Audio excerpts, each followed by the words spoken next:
सगुण सुंदर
गुरु प्रसादाची थोडी गुरु प्रसादाची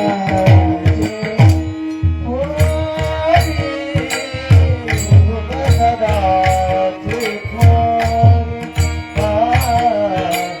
गुरु प्रसादाची थोडी गुरु प्रसादाची थोडी गुरु प्रसादाची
सच्चिदानंद रूप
हा काळ आणि अशा परम पवित्र काळामध्ये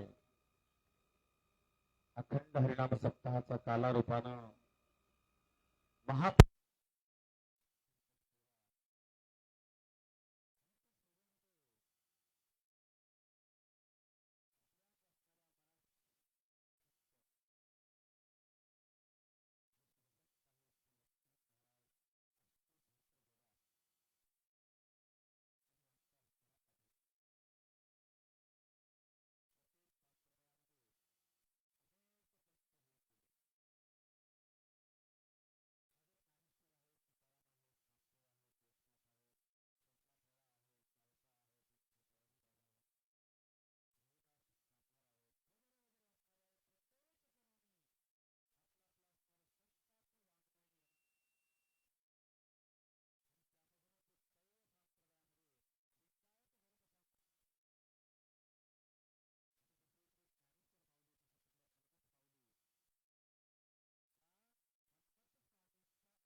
शुक्ल पक्षातील आणि तो सुद्धा एक अमृत वर्ष आजच्या दिवशी करतो.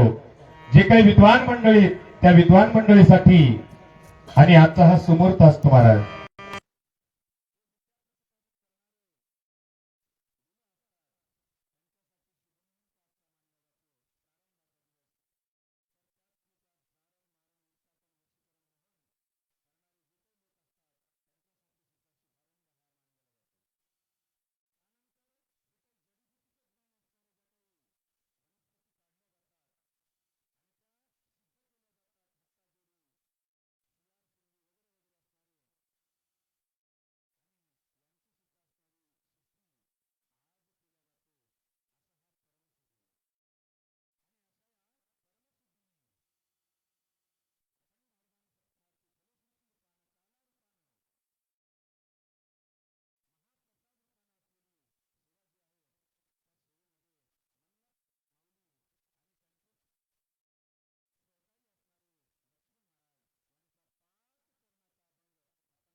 अगोदर प्रथमतः मी श्री श्री श्री 1008 श्रीमद जगद्गुरु पंचाचार्य यांच्या चरणी अनंत वंदन करून लिंगायती माझे सद्गुरु तपोरत्न प्रपंडिताराध्य शिवाचार्य महाराज, सद्गुरु चंद्रशेखर शिवाचार्य महाराज, सद्गुरु रेवण सिद्ध शिवाचार्य महाराज यांच्याही पवित्र पावन चरणाला अष्टांग दंडवत करून परमप्रकाशा भारतभूमीमध्ये आचार्य उपाचार्य पदावर आरूढ असलेल्या सर्व आचार्य सद्गुरूंच्या चरणी नतमस्तक होऊन माझे ज्ञानेश्वर माऊली, जगद्गुरु तुकोबाराय, नामदेव, एकनाथ आदी सर्व संतांच्या पावन चरणाला दंडवत करून मनमथादी पावन संत महात्मा बसवेश्वर शिवसंत लक्ष्मण महाराज यांच्याही पवित्र पावन चरणाला या ठिकाणी प्रणिपात करून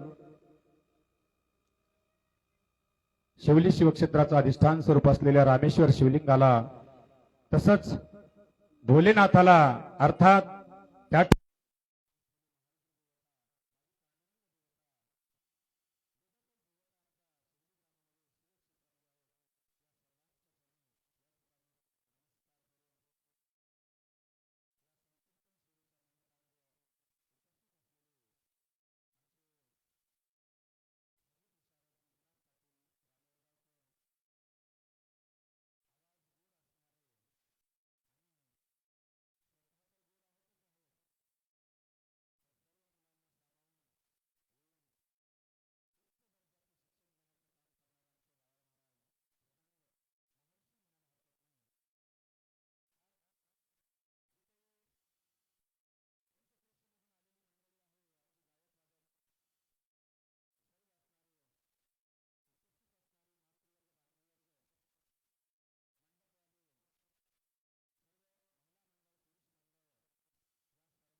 सांगितलं महाराज, पृथ्वी आप तेज वायू आकाश पंचभूतापासून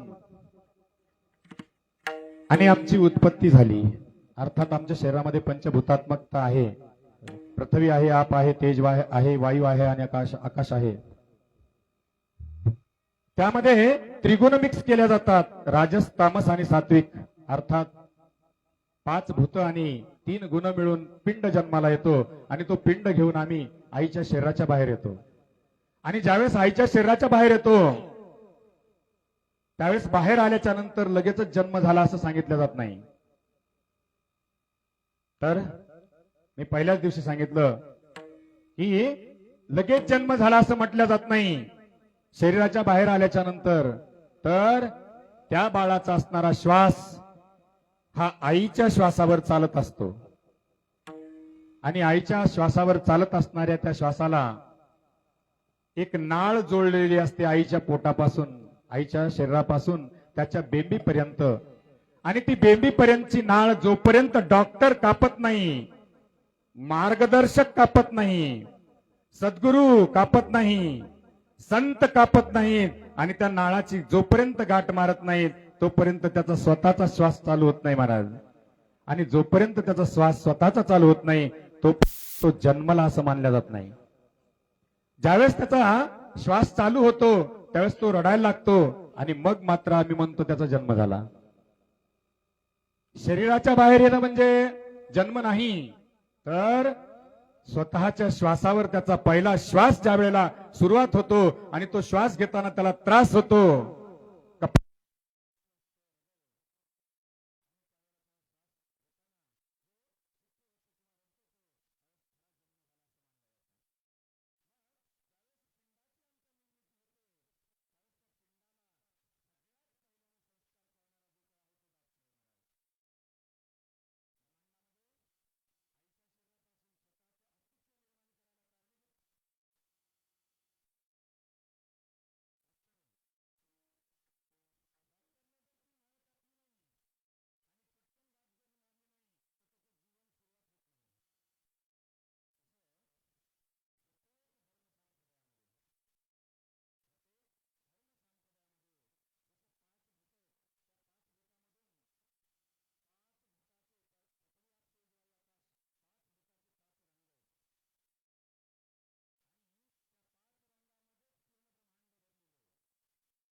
व्यापकता, उदारता ज्या ठिकाणी मानल्या जाते.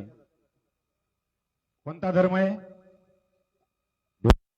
शरणं गच्छामि, धम्मं शरणं गच्छामि, बंधं शरणं गच्छामि, जनयन्ति बुद्धं शरणं. विशालतेचं प्रतीक आहे. आणि त्याच्यानंतरचा चौथा नंबर जो आहे तो तत्पुरुष, मुखापासून निर्माण झालेल्या भगवान शिवाच्या तत्पुरुष मुखापासून निर्माण झालेला रंग, ज्याला पाणी मानलं जातं, तो पांढरा रंग. पांढरा रंग कोण्या धर्माचा आहे? कोणी सांगू शकतंय? नाही, जैन धर्म. ओम नमो हरियंतानां, नमो सिद्धानां, नमो अयेरियानां, नमो उवज्जायानां, नमो लोय सव्वसाहुनां. आणि त्या पद्धतीनं असणारं पांढरा रंग, पांढरा रंग हा निष्कलंकतेचं प्रतीक आहे. बाकीच्या सगळ्या रंगावर डाग पडल, पण पांढरा रंग डाग खपून घेत नाही. कलंकित होऊ नका असं मानलं जातं पांढऱ्या रंगाचं. आणि शेवटचा असणारा जो पिवळा रंग आहे, तो पिवळा रंग कोण्या धर्माचा आहे? सांगता येईल कोणाला? नाही. नांदेडमध्ये गुरुद्वारामध्ये गेल्याच्या नंतर शीख धर्माचा सत श्री अकाल परिपूर्णतेचं प्रतीक. पिवळा रंग हा परिपूर्णतेचं प्रतीक, पांढरा रंग हा निष्कलंकतेचं प्रतीक, निळा रंग हा विशालतेचं प्रतीक, लाल रंग हा त्यागाचं प्रतीक, तर हिरवा रंग हा समृद्धीचं प्रतीक. आता जे काही भगवा रंग तयार झाला त्याचा कलर सांगितला मी, मागच सांगितलं मला वाटतं दुसऱ्या दिवशी. रेड प्लस येलो, लाल आणि पिवळा मिक्स केला, त्यागाची परिपूर्णता. पिवळा म्हणजे परिपूर्णता आणि लाल म्हणजे त्याग. जे त्यागाची परिपूर्णता, लाल आणि पिवळा एकत्र झाला, भगवा रंग तयार झाला. हर हर हर हर. आणि अशा सर्व आणि सामावून घेणार हे ब्रह्मांड आहे महाराज. ब्रह्मांड रूपी एक लिंग आहे. आणि अशा ब्रह्मांडामध्ये असणारी जी काही जनता जन्माला येते, अंडज जारस स्वेदज उद्भिज खाणीमधून, ही असणारी जनता अज्ञानाच्या तिमिर अंधारात जन्म जन्मांतरीच्या भोगात्मक वासनेअंतर्गत प्रत्येकाला असणारी अज्ञानाची झोप लागली. जो जीवात्मा आईच्या शरीरामध्ये, पोटामध्ये, गर्भामध्ये सोहम सोहम म्हणणारा होता, हे देवा तू म्हणजे मीच आहेस, तू म्हणजे मीच आहेस, मला बाहेर काढ, तू म्हणजे मीच आहेस, मी विसरणार नाही, मी विसरणार नाही, सोहम सोहम म्हणणारा जीवात्मा ज्यावेळेस आईच्या शरीराच्या बाहेर येतो त्यावेळेस त्याला कलियुगाची हवा लागते आणि तो म्हणतो केव्हा केव्हा केव्हा म्हणलो, केव्हा केव्हा. आमच्या कलियुगाची असणारी सावली पडते महाराज, आणि सावली पडल्याच्या नंतर केव्हा केव्हा म्हणतो हा जीवात्मा. अशा केव्हा केव्हा म्हणणाऱ्या जीवात्म्याला, जो ब्रह्मपुरीहून आलेला जीवात्मा आहे, मायापुरीमध्ये लाळ घोटाळत बसणारा आहे आणि त्याला शिवपुरीला जायचंय. प्रत्येक जीवाचं शिवत्व करण्यासाठी हे रूपानं शिव आहे आणि तो शिव दाखवण्यासाठी अत्यंत आवश्यकता या पिंडाला गुरुची महाराज. प्रत्येक जन्मामध्ये, प्रत्येक धर्मपंथामध्ये गुरुला अनन्य साधारण महत्व आहे. आणि म्हणून 5 प्रकारचे गुरु सांगितले गेले. मातृदेवो भव, पितृदेवो भव, आचार्य देवो भव, अतिथी देवो भव आणि भगवान शिवदेव भव. आणि यामध्ये गुरुगीतेनं 5 प्रकारचे गुरु सांगितले. प्रत्येक असणारा जीवात्मा त्या गुरु शिवाय पुढे जाऊ शकला नाही महाराज. बघा इतिहास पहा, प्रत्येकाला प्रसाद मिळाला तरच त्याचं जीवन सफल झालं. आमच्या धर्मग्रंथामध्ये एक श्लोक दिला, प्रसादो जनको प्रोक्तो जननी भक्तिरिरिताः अनयोरैक्य भावेन जनिता मुक्ती कन्यकाः.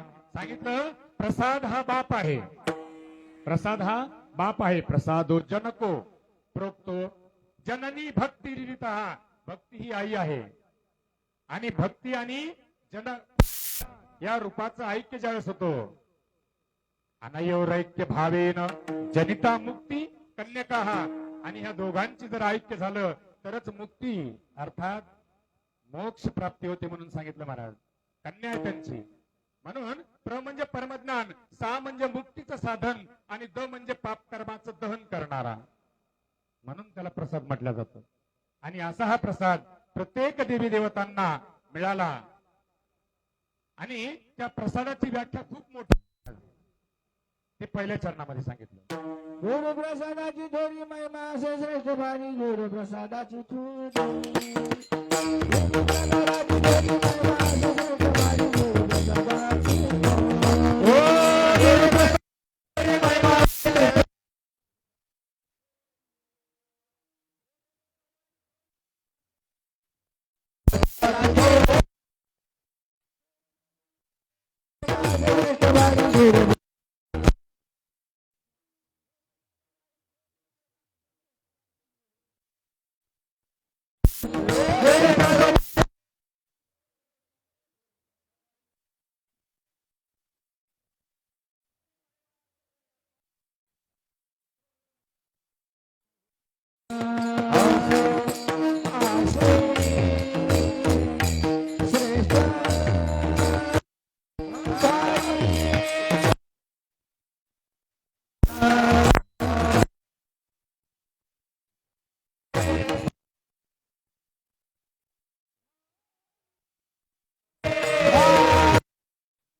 सांगितलं.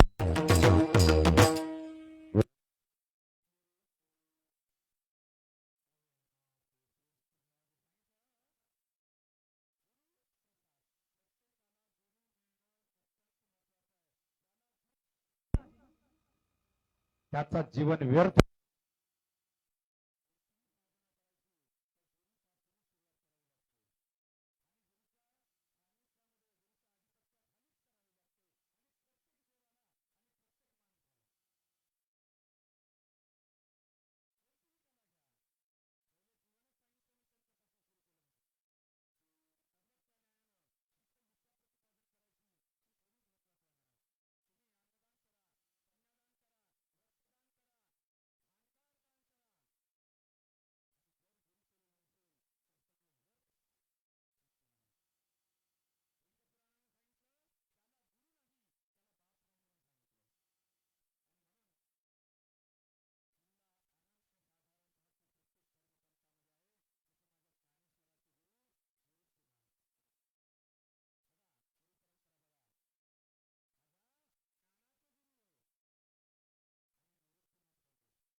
आणि म्हणून जीवनाचं जे काही अमृत आहे, जीवनाचं जे सार्थक आहे, जीवनाचं हे जीवत्व, जीवाचं शिवत्व आहे, ते प्राप्त करून देणारा गुरु महाराज पहिल्यानं. आणि म्हणून जो गुरुचा प्रसाद आहे त्याची थोरी थोरी भारी श्रेष्ठ आणि महिमा 4 शब्दामध्ये वर्णन केलं. थोरी म्हणजे त्या ठिकाणी कोणतेच असणारे षडविकार जाणू देत नाही म्हणून थोर. भारी अहंकार नष्ट करतो म्हणून भारी. श्रेष्ठ परमानंदाची प्राप्ती करतो, शिवानंदाची प्राप्ती करून देतो, ब्रह्मानंदाची प्राप्ती करून देतो म्हणून श्रेष्ठ. आणि जन्म मरण संपवतो, अजरामरत्व देतो म्हणून असणारी त्याची महिमा. शिवहर शिवहर शिवहर.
की आपल्याला पुत्रप्राप्ती व्हावी, पण परत विचार करायचं ते शिवाच्या मनावर आहे, देवाच्या मनावर आहे, पांडुरंगाच्या मनावर आहे.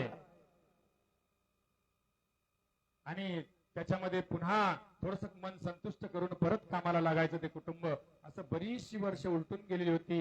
एके दिवशी असा एक भाग्योदय झाला, महाभाग्य. त्या दिवसाचंही म्हणा, मानूर मठाचे आदिगुरु अर्थात सद्गुरु आणि विरूपाक्ष शिवाचार्य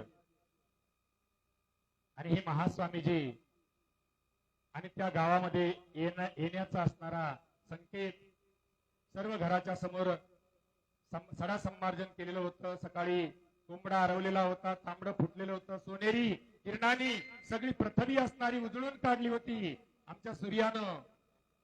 तर मंदिरातल्या घंटा असणाऱ्या उपद्रव संपवला म्हणून टन टन वाजत होत्या सकाळी सकाळी. तर पक्ष्यांचा किलबिलाट चालू होता. तर पाण्याला येणारी जाणारी मंडळी, आडावरून गंगेवरून पाणी नेणारी मंडळी आणि येरझारा करत होती. तर कुणी शौच मार्गाला जात होतं, कुणी स्नानाला जात होतं. अशा या लगबगीच्या सकाळच्या शुभ मुहूर्तामध्ये आणि आमच्या पार्वती मातेला पहाटे ब्रह्ममुहूर्तावर स्वप्न पडलं की एक बाळ असणारा माझ्याकडे धावत यायला लागलाय. गुबगुबीत असणारा बाळ धावत यायला लागलाय. डोळे उघडून पाहिलं सकाळी तर काही दिसायला तयार नाही. मनामध्ये विचार केला की शिवाची काहीतरी कृपा असेल आपल्यावर, होईल. आशेवर जगणारा प्राणी. आणि अनुक्रमे आमच्या शिवलिंग स्वामींनी भगवा आणला, भगवे कपडे परिधान केले, भिक्षाची झोळी घेतली, हातामध्ये शंख घेतला आणि दंड घेतला हातामध्ये आणि 5 घरी भिक्षा मागण्यासाठी निघाले. गुरुधर्म कोरान भिक्षा. आणि मग 5 घर नियमाचे मागितल्याच्या नंतर कोरान भिक्षा संपली, घरी गेले. त्याचा पाक बनवला, स्वयंपाक बनवला आणि अचानक रीतीनं विरूपाक्ष महास्वामीजींचं सद्गुरूचं आणि आगमन झालं. आगमन झाल्याबरोबर दोघांनाही परमानंद वाटला आणि परमानंद वाटल्याच्या नंतर दोघांनी पायाची पूजा केली, दोघांनीही चरणतीर्थ सेवन केलं. आणि माझ्या पार्वती मातेच्या डोळ्यातून अश्रुधारा आल्या. विरूपाक्ष स्वामींनी पाहिलं, काग सांगितलं, पार्वती का रडतेस? तिने सांगितलं, प्रभू हे सद्गुरू, सर्व काही असणार आयुष्यामध्ये सुख संपत्ती आहे, पण पुढे असणारा वेल माझ्या वंशाला नाही, माझ्या वंशाला वेल नाही. आपली कामना प्रगट केली आणि कामना प्रगट केल्याच्या नंतर करुणामय शब्दांनी, मधुर वाणीनं, कारण का जे भक्ती करतात का लोक महाराज, त्यांच्यामध्ये काम कधीच नसतो, क्रोध कधीच नसतो. आणि ज्यांच्यामध्ये अहंकार किंवा क्रोध असतो ते खरी भक्ती करत नाहीत, हे लक्षात ठेवायचं. ती खरी भक्ती असते, त्यांची समर्पित भक्ती असते. आणि अशी समर्पित भक्ती करणारं कुटुंब, ज्यांच्या गुरुच्या कृपेनं आणि ज्यांच्या अंगातले षडविकार नष्ट होऊन परिशुद्ध असणारी भक्ती ज्यांना प्राप्त झाली, असं ते शिवलिंग स्वामी आणि पार्वती नावाचं कुटुंब जंगम रूपाचं त्या कळंबनगरीमध्ये वास्तव्याला असलेलं, हे दुसऱ्या चरणामध्ये सांगितलं. प्रसाद श्री स्वामीचा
ज्यांच्या मधले षडविकार संपले ते भक्तीला पात्र झाले.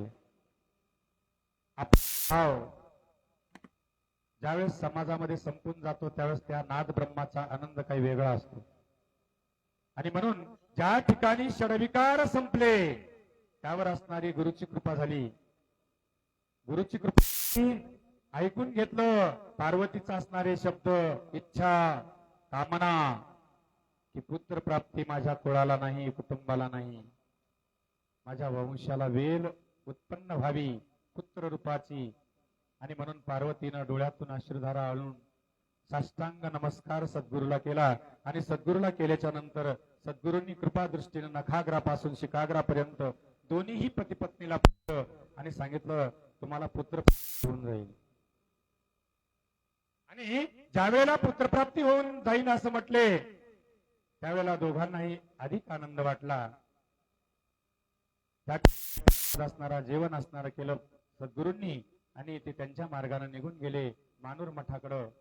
इकडं काही दिवस निघून गेले आणि आमच्या पार्वतीला आणि दिवस गेले महाराज, गरोदर राहिली. गरोदर राहिल्याच्या नंतर गरोदरपणामध्ये प्रत्येक महिलेनं नामस्मरण करावं. परवा दिवशी सांगितलं मी, ज्ञानेश्वरीचं पारायण असेल, गुरुचरित्र असेल, नवनाथ पारायण असेल, अनेक धर्मग्रंथाचे वेगवेगळे ग्रंथ आहेत, त्या वेगवेगळ्या ग्रंथाचं पारायण असेल, शिवलीलामृत असेल, शिवमहापुराण असेल, त्याचं पारायण करावं. आणि त्या पारायणामध्ये कीर्तन ऐकावं, रामकथा, भागवत कथा, शिवकथा, आणि त्याच्यामध्ये गुंगून जावं, जेणेकरून गर्भावर संस्कार पडतात. सज्जन हो, अंड्यामध्ये असताना माझ्या मच्छिंद्रानं शिवाचा असणारा उपदेश ऐकला नवनाथ ग्रंथामध्ये. गर्भामध्ये अभिमन्यूनं ज्ञान ऐकलं, गर्भामध्ये चक्रव्यूहात घुसण्याचं. तर माझ्या भक्त प्रल्हादानं कयाधूच्या पोटात असताना नामस्मरण करत राहिला, हिरण्यकश्यपूच्या पोटी चंदन निर्माण झाला माझा भक्त प्रल्हाद.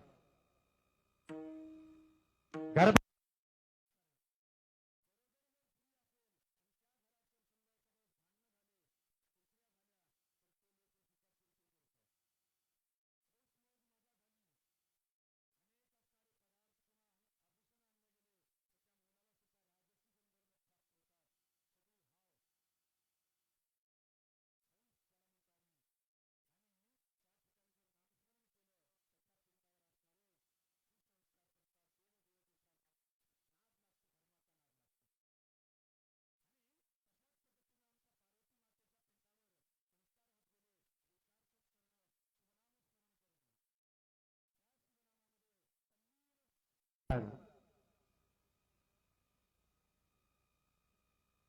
त्या नामस्मरणामध्ये तल्लीन होऊन गेली.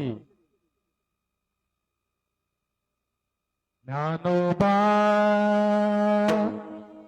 सगळ्यांनी टाळी वाजवायची. माऊली तुकाराम,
तरच पुढे होते. सुरुवातीला ताप आली की असं समजायचं बिमारी चालू झाली. आणि बघा ईश्वराची करणी किती खूप खास आहे. आमचं शरीर जिथपर्यंत परिशुद्ध आहे, चांगलं आहे, म्हणजे कोणतीच बिमारी नाही, तोपर्यंत आम्ही ठणठणीत राहतो. पण थोडं जर का शरीरामध्ये मळ, घाण किंवा विषाणूची लागण झाली की हे शरीर असणार आपल्या अंगातल्या तापेला, जठराग्नीला आणि अतिशय गरम करतं की जेणेकरून विषाणू मारायला, विषाणू मारण्यासाठी ताप येते. शरीरातले विषाणू जीवाणू मारण्यासाठी स्वतः शरीरच असणारं ताप तयार करतं. आणि आम्हाला वाटतं बिमारी चालू झाली. पण ताप येणं ही चांगलं आहे, पण ताप देणं चांगलं नाही बरं का. शिवहार शिवहार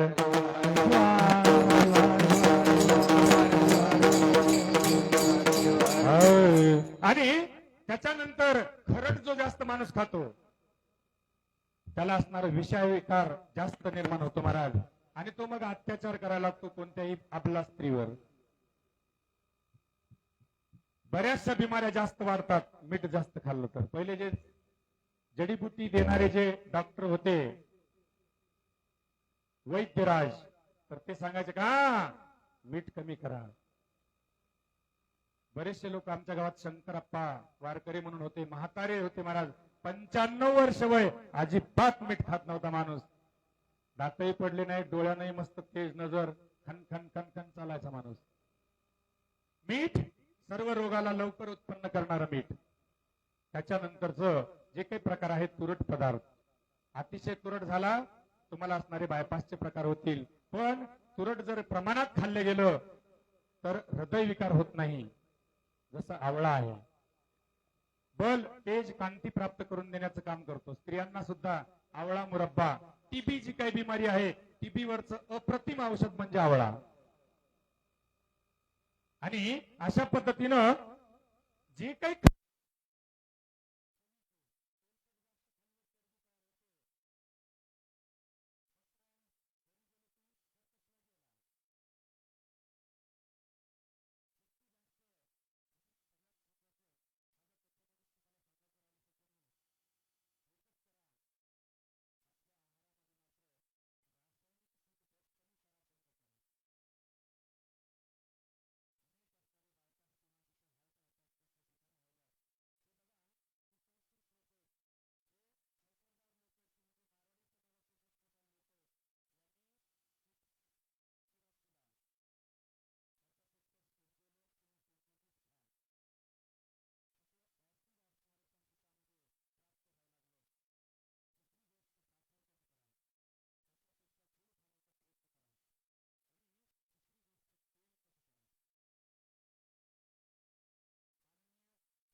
बसा रथामध्ये. यांनी सांगितलं तू ढोर आहेस का रे म्हणले, ढोरावर मला बसवतो का म्हणले, घोड्याला बांधलं म्हणले त्याला आणि घोडे मला ओढत नेणार, चालणार नाही ते. तू तुझ्या बायकोला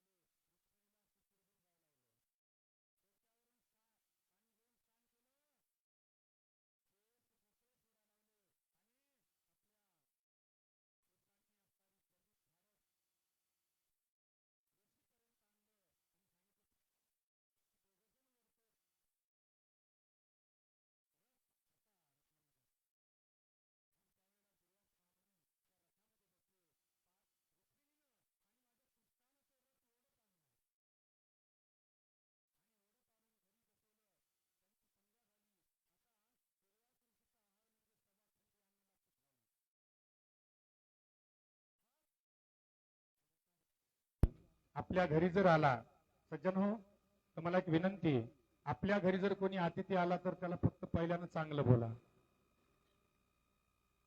तुमच्यामध्ये सामर्थ्य असेल तर त्याला चहा करा, तुमच्यामध्ये सामर्थ्य असेल तर त्याला जेवू घाला. पण जर एखादा अतिथी आला तर त्याला वाकडं तिकडे बोलू नका. वशिष्ठ पुराणात श्लोक दिलाय, अतिथीर्यस्य भग्नांशो ग्रहात प्रतिनिवर्तते सतत्सदुष्कृतम दत्वा पुण्यमादाय गच्छति. सांगितलं की अतिथी आमच्या घरी आला आणि आम्ही जर त्याला आडवं तिडवं बोलून जर त्याचं मन उद्विग्न केलं आणि तो जर आमच्या घरून निघून गेला वापस, तर आपण आजपर्यंत केलेलं पुण्य सगळं तो घेऊन जातो. आणि म्हणून त्याचा असणारा अपमान आतिथ्याचा करू नये. आमच्या कृष्णाने ओढत आणली असणार रथ आणला, दुर्वासाला घरी आणलं, सांगितलं प्रभू सांगा काय इच्छा आहे. कोणतेही संत महात्मा जर घरी आले, गुरु घरी आले तर त्यांना त्यांच्या आवडीचा पदार्थ विचारावा, काय करायचं महाराज जेवणाला. आपण आपल्या मनानं असणारे पदार्थ करू नये. धर्मशास्त्र आहे, वांछित फलम वापनोती, जी काही इच्छा असेल ते मात्र त्यांचं करावं. पुढं आमच्या कृष्णानं हात जोडले आणि सांगितलं प्रभू सांगा तुमचं काय काय इच्छा आहे तुम्हाला खाण्याची. त्यावेळेस आमच्या दुर्वास महामुनीनं सांगितलं की बाबा रे मला गव्हाची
रट रट रट रट खीर शिजत होती महाराज.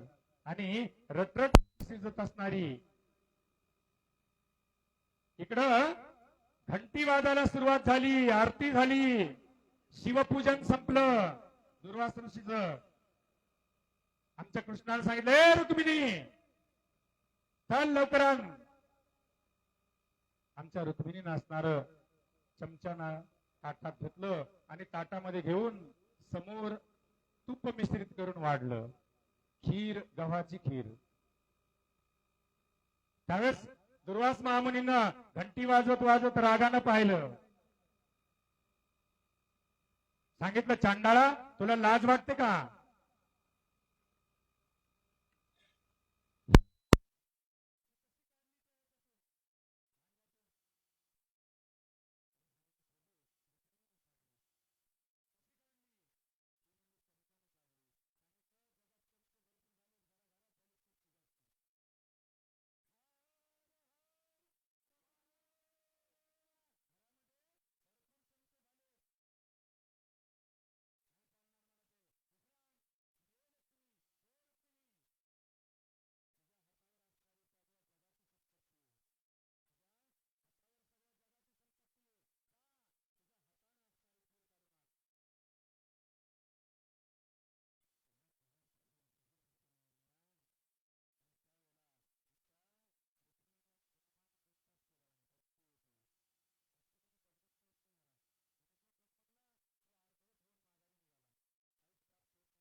गर्मीनं आणि कृष्ण वर्ण तयार झाला. सगळं असणार सर्व अंगाला शिखाग्रापासून नखाग्रापर्यंत लावलं शरीराला की शरीर वज्र काय बनवलं. मी तुपना हनवरे रे सुख अक्षयी घे रे, तिसऱ्या चरणामधून सांगितलं महाराज. अहंकार संपला तिथलचा आणि नम्र भावानं शरण जाऊन सर्व जी काही आज्ञा आहे ती पाळायला गुरुची सुरू केली. दुर्वासाची आणि लावत असताना आनंदानं नामस्मरण करायला सुरुवात केली. त्या परमानंदामध्ये पुन्हा थोडीशी चाऊल आली की हा प्रसाद आहे, हा प्रसाद सर्व अंगाला लावा म्हणून सांगितलंय, आज्ञा केली दुर्वासांनी. मग हा जर प्रसाद तळपायाला लावावा, आपल्या तळपायाला लावावा, तर त्या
आणि मग त्या ठिकाणी जसं सद्गुरूंनी त्या दुर्वासाने सांगितलं, सर्व अंगाला लावला तू प्रसाद, ते सगळं वज्रकाय शरीर होईल, पण जिथं नाही लावलंस तू, हे असणार तिथं असणार तुझं मरण राहील. त्यावेळेला माझ्या कृष्णानं नामस्मरण केलं, शंकर उमाये जय जय शंकर उमाये शंकर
आणि अशा पद्धतीनं या ठिकाणी अखंड हरिनाम सप्ताहाचं जे काही आयोजन झालेलं होतं त्याच्यातील सर्व सद्भक्तांनी काला रूपाचं महाप्रसाद रूपाचं असणारं संकीर्तन ऐकलं. माझे सद्गुरू आणि माझा भगवान शिव, माझा पांडुरंग असणारा आणि साईनाथ बाबा आपणा सर्वांना संतती संपत्ती आरोग्य वैभव प्राप्त करो आणि अंती जीवाचं शिवत्व तुमच्या करो अशा प्रकारचा मंगलमय आशीर्वाद माझा या ठिकाणावरून. त्यानंतर अखंड हरिनाम सप्ताहातील जे काही आशीर्वाद रूपी अतिथी होते परमपूज्य गुरुवर्य माधवानंद महाराज श्री चिन्मय मूर्ती संस्थान उमरखेड यांच्याही असणारा आशीर्वादानं हा सप्ताह चाललेला आहे. त्यांचंही या ठिकाणी खूप खूप आभार. परमपूज्य सूर्यकांतेश्वर बाबा सोलगावान आत्ताच येऊन गेले, भेट देऊन गेले आम्हाला. त्यांचंही असणारं तुमच्या या परम पावन भूमीमध्ये आणि पदरजकन लागलं म्हणायला हरकत नाही. तसंच परमपूज्य प्रीतमगिरीजी बाबा नागापूर, परमपूज्य विठ्ठल महाराज गोपुरेश्वर तेही भेटले आम्हाला इथे परवा दिवशी. आणि अशा असणाऱ्या संतांचं, अतिथींचं आणि रजकन या परमभूमीला लागले. त्यानंतर साईबाबा मूर्ती भेट देणारे दीपक भाई सूचक, श्री प्रकाश भाऊ ठाकरे, श्री जयंत भाऊ नागपूर यांना सुद्धा माझा भगवान शिवानी माई साई महाराज पांडुरंग आमचे त्यांच्या कामना पूर्ण करो, अंती त्यांना शिवपद प्राप्त हो, अशा प्रकारचा मंगलमय आशीर्वाद त्यांना सुद्धा. साई मंदिर जागा दान करते जे अनिल बापना, संजयजी मुठ्ठा, कमलेश बोरा, जे काही दान करणारे भूमी आहेत महाराज, एक पवित्रतेचं कार्य आणि कीर्तिमान देणारं कार्य. जोपर्यंत चंद्र सूर्य आहे तोपर्यंत यांची कीर्ती आणि आमच्यापर्यंत येईल, आमच्या पुढच्या पिढ्यापर्यंत जाईल. तर यांना सुद्धा माझा भगवान शिव, माझा पांडुरंग आणि साईनाथ महाराज सर्व यांच्या इच्छा पूर्ण करो आणि अंती त्यांना शिवपद प्राप्त करो. साईबाबा कलश सौजन्य असणारे डॉक्टर राजेश संतुकराव साखरे कुटेगाव त्यांना सुद्धा माझा भगवान शिव, पांडुरंग आणि साईनाथ महाराज त्यांच्या मनोकामना पूर्ण करून अंती शिवपद देव. साई सभागृह प्रमुख उपस्थिती आज आमच्या गावाजवळ असणारे माननीय राज्यमंत्री, माजी राज्यमंत्री आमदार बबनरावजी लोणीकर आलेले होते आणि त्यांनी तुम्हाला 2-4 शब्द सांगून भेट देऊन तुमच्या कार्यक्रमाला, या शिवली निवासी गावाच्या कार्यक्रमाला आणि भेट देऊन गेले. त्यांचं सुद्धा आभार. त्यांना सुद्धा खूप खूप आशीर्वाद. असंच असणारं जनतेची सेवा त्यांच्याकडून घडावी आणि कीर्तिमान असणारा स्थापित त्यांनी करावा. त्यानंतर मान्य खासदार श्री बंडू जाधव, खासदार परभणी, त्यांचं मला वाटतं येणं झालं नाही वाटतं, तरी पण त्यांचं लक्ष तुमच्याकडे आहे असं मला वाटतंय. त्यानंतर या ठिकाणचे जे काही पंचकृषीतील भजनी मंडळी, शेवली सर्व भजनी मंडळ, हरिपाठाचं नेतृत्व करणारे बाळू महाराज वायाळ, अध्यक्ष वारकरी शिक्षण संस्था व साई माऊली वारकरी शिक्षण संस्थेचे विद्यार्थी व पंचकृषीतील भजनी मंडळ. त्यानंतर प्रसादाचे अन्नदाते प्रकाश देशमुख, किशोर खारकरी, गणेश दराडे, राम कोकाटे, सुरेश राऊत, अशोक महाशब्दे, प्रकाश कपाळे, राजू आस्कर, मदन काळे, पांडुरंग खांडेबराड, उत्तम काळे, प्रल्हाद आंबोरे आणि समस्त गावकरी मंडळी परत यांना सुद्धा माझा शिव, भगवान शिव, पांडुरंग असणारा आणि साईनाथ सद्बुद्धी देवो, त्यांच्या घरी धनलक्ष्मी टिको, ऐश्वर्य लाभो